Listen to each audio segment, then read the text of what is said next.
불안은 소리가 클 때보다 아무 소리가 없을 때 더 커집니다. 오늘 사연은 일이 없는 게 아니라 조용해진 일터에서 매일 마음이 먼저 무너지고 있는 한 여성의 이야기입니다. 오늘의 사연입니다. 40대 중반의 미혼 여성입니다. 현재 택배회사에서 근무하고 있습니다. 다니고 있는 회사에는 정규직이라는 개념이 없습니다. 언제든 퇴사 통보가 오면 그만둬야 하는 구조입니다. 부당하다는 걸 알면서도 입이 보살이라고 먹고 살기 위해 다니고 있습니다. 그런데 요즘 회사가 이상합니다. 얼마 전까지만 해도 늦은 밤부터 새벽까지 정신없이 돌아가던 일터가 요즘은 너무 조용합니다. 조용해도 너무 조용합니다. 이 조용함이 더 무섭습니다. 혹시 무슨 일이 있는 건 아닐까? 다음은 내가 아닐까? 이제 어디서 무엇을 하며 살아야 할까라는 생각이 매일같이 반복됩니다. 부모님은 연세가 많고 제가 모셔야 합니다. 어머님은 아직도 자식 걱정에 잔일거리로 적은 돈을 벌고 계십니다. 제가 경제적으로 조금만 나아지면 이제 그만 쉬시게 하고 싶은데 지금은 제 일자리부터가 불안합니다. 답답한 사연이라고 할 수 있습니다. 이 사연의 핵심은 직장을 잃을까봐 두려운 문제가 아닙니다. 불안정한 노동, 책임져야 할 부모, 선택의 여지가 없는 현실, 이 세 가지가 한 사람의 하루를 계속 압박하고 있다는 점입니다. 특히 이 사연의 가장 큰 특징은 아직 아무 일도 일어나지 않았다는 점입니다. 하지만 아무 일도 일어나지 않아서 더 불안한 상태입니다. 직장에서 해고 통보를 받은 것도 아닙니다. 월급이 밀린 것도 아닙니다. 상사가 압박을 준 것도 아닙니다. 단지 일터가 조용해졌을 뿐입니다. 하지만 그 조용함이 무엇을 의미하는지 알기 때문에 그래서 더 불안합니다. 택배 물량이 줄었다는 것은 회사의 수익이 줄었다는 뜻이고 회사의 수익이 줄었다는 것은 언젠가 구조조정이 올 수 있다는 뜻입니다. 그리고 구조조정이 온다면 정규직도 아닌 자신이 가장 먼저 정리 대상이 될 것이라는 것을 알고 있습니다. 또 힘든 것은 혼자만의 문제가 아니라는 점입니다. 부모님이 계십니다. 어머니는 아직도 일을 하고 계십니다. 자신이 경제적으로 안정되면 어머니를 쉬게 해드리고 싶은데 정작 자신의 일자리부터 불안합니다. 이것은 단순한 직장 불안이 아니라 가족 전체의 생계와 연결된 불안입니다. 이 상황을 맞추거나 예언하려는 것이 아니라 지금 이분이 어떤 국면 위에 서 있는지 보기 위해 주역의 표현 하나를 빌려보겠습니다. 지금 형세는 주역의 지하명의계의 첫 번째 자리, 초요의 정면과 닮아 있습니다. 이 개는 해가 땅 아래로 들어간 모습입니다. 빛이 사라진 것이 아니라 빛이 잠시 가려진 상태입니다. 초요의 말은 이렇게 전합니다. 나의 재능을 쉬게 하는 무리가 생긴다. 비록 어두운 밤 같으나 어신 사람이라면 어렵게 행동하면 허물이 없다라는 뜻을 담고 있습니다. 이 말은 지금이 성공의 시기도 돌파의 시기도 아니라는 뜻입니다. 조용한 이유는 아직 드러나지 않았기 때문입니다. 어두운 밤은 영원히 계속되지 않습니다. 하지만 밤이 언제 끝날지는 알 수 없습니다. 그 불확실성 속에서 어떻게 버틸 것인가, 그것이 지금의 과제입니다. 지하명의계가 주는 교훈은 명확합니다. 밤이 왔다고 해서 빛이 사라진 것은 아닙니다. 해는 여전히 존재하지만 단지 지금은 땅 아래에 있을 뿐입니다. 마찬가지로 지금 회사가 조용하다고 해서 모든 것이 끝난 것은 아닙니다. 단지 변화의 과정 중에 있을 뿐입니다. 이제 현실을 봐야 합니다. 제 나라의 재상 관자는 돈과 일의 구조를 이렇게 말합니다. 불안한 자리는 사람을 오래 쓰지 않는다. 그러나 불안한 사람은 그 자리를 먼저 떠난다. 이 회사의 조용함은 두 가지 가능성을 동시에 가집니다.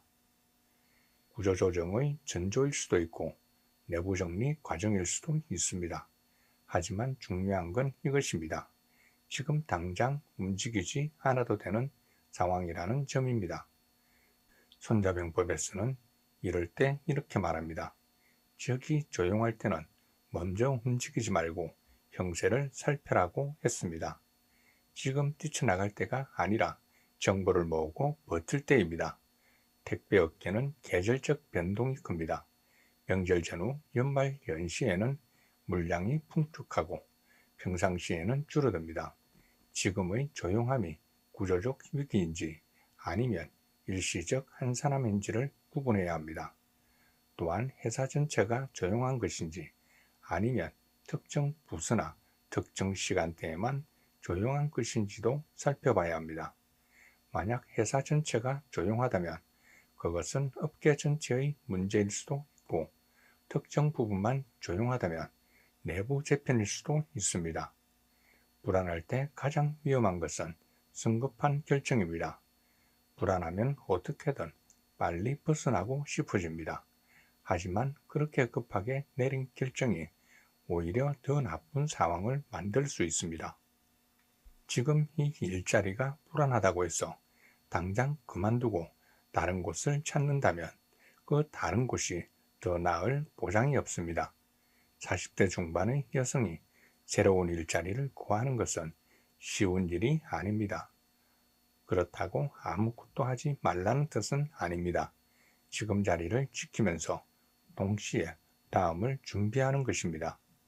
이 사연에서 가장 힘든 건 사실 직장이 아닙니다. 내가 책임져야 한다는 마음입니다. 노자는 이렇게 말합니다. 지나치게 짊어지면 먼저 부러진다. 이분은 부모의 삶까지 자기 어깨에 얹고 있습니다. 어머니가 일을 하는 것이 자신의 책임인 것처럼 어머니를 쉬게 해드리지 못하는 것이 자신의 실패인 것처럼 느끼고 있습니다. 하지만 이것은 이분 혼자의 책임이 아닙니다. 우리 사회의 구조적 문제이기도 합니다.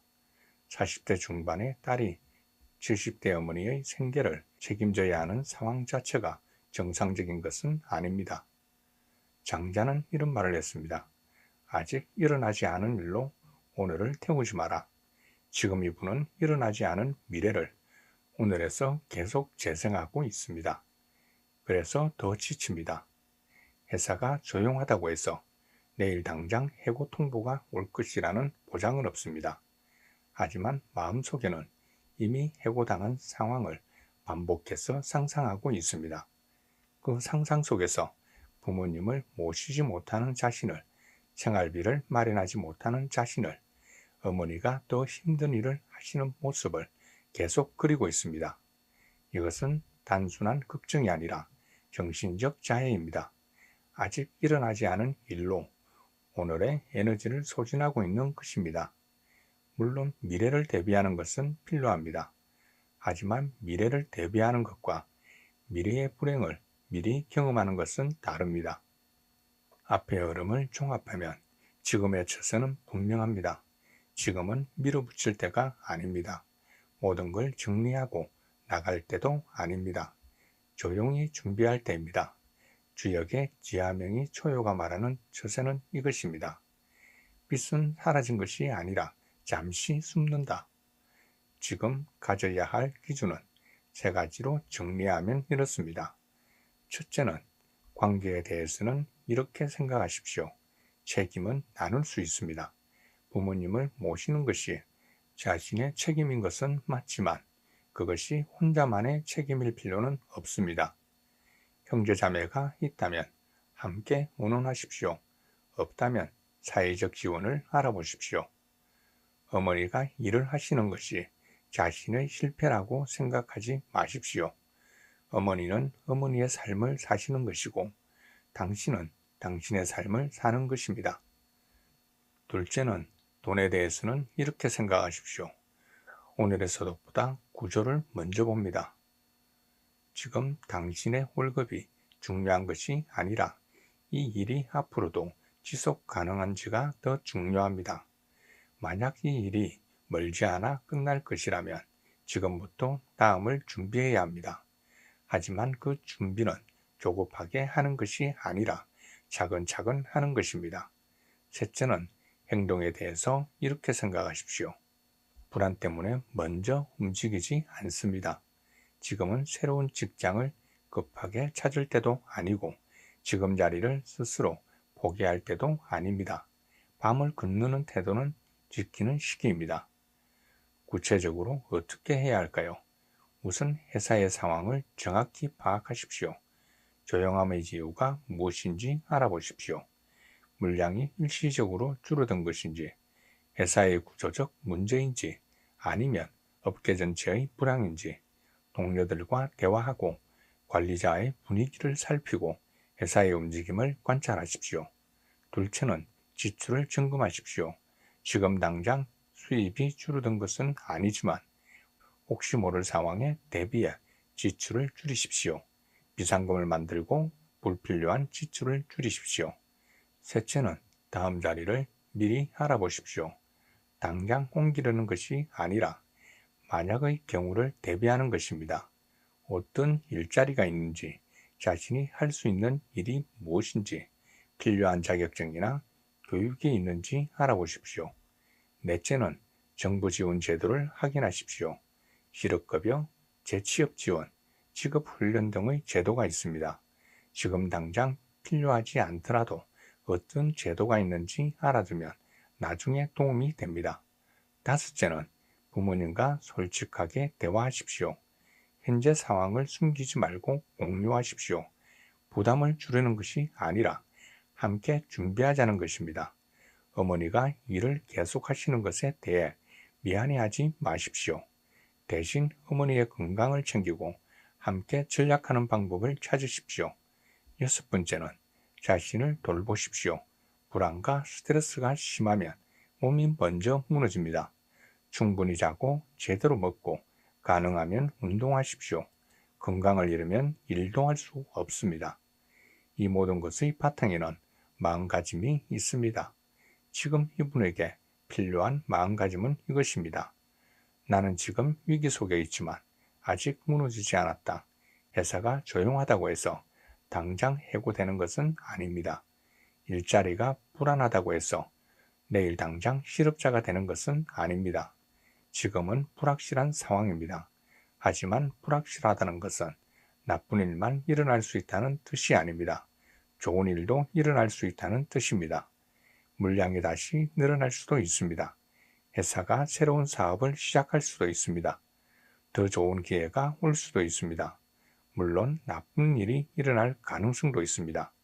하지만 그것은 아직 일어나지 않은 일입니다. 일어나지 않은 일로 오늘을 망치지 마십시오. 대신 오늘 할 수 있는 일을 하십시오. 오늘의 일을 성실히 하고 오늘의 관계를 소중히 하고 오늘의 작은 준비를 차근차근 하십시오. 그것이 밤을 건너는 방법입니다. 이 사연을 읽으면서 가장 인상 깊었던 것은 이분의 책임감입니다. 40대 중반의 나이에 불안정한 일자리를 가지고 부모님을 모시며 그럼에도 어머님을 쉬게 해드리고 싶어하는 마음. 이것은 아름다운 마음입니다. 하지만 동시에 무거운 마음이기도 합니다. 이분에게 드리고 싶은 말은 이것입니다. 당신은 충분히 잘하고 있습니다. 불안정한 상황 속에서도 일을 하고 부모님을 모시고 매일 버티고 있는 것 자체가 대단한 일입니다. 지금 당장 어머님을 쉬게 해드리지 못한다고 해서 실패한 것이 아닙니다. 지금 당장 경제적으로 여유롭지 못하다고 해서 부족한 것이 아닙니다. 당신은 주어진 상황 속에서 최선을 다하고 있습니다. 그것으로 충분합니다. 오늘 사연은 특별한 누군가의 이야기가 아닙니다. 조용한 일터 앞에서 불안해지는 많은 사람들의 이야기입니다. 불안정한 노동, 책임져야 할 가족, 선택의 여지가 없는 현실. 이것은 한 사람만의 문제가 아니라 우리 사회 많은 사람들이 공유하는 문제입니다.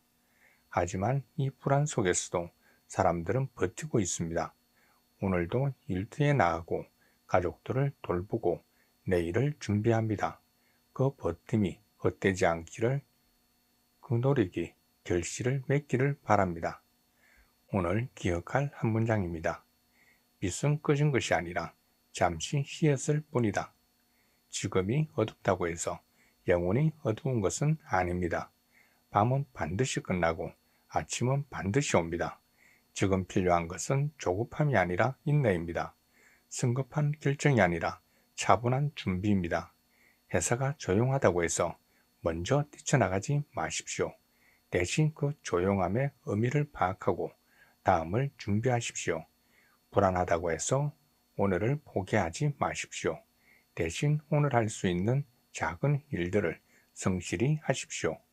밤을 건너는 방법은 밤과 싸우는 것이 아니라 밤속에서 자신의 자리를 지키는 것입니다. 오늘 이야기가 불안 속에서도 자리를 지키는 힘이 되시길 바랍니다.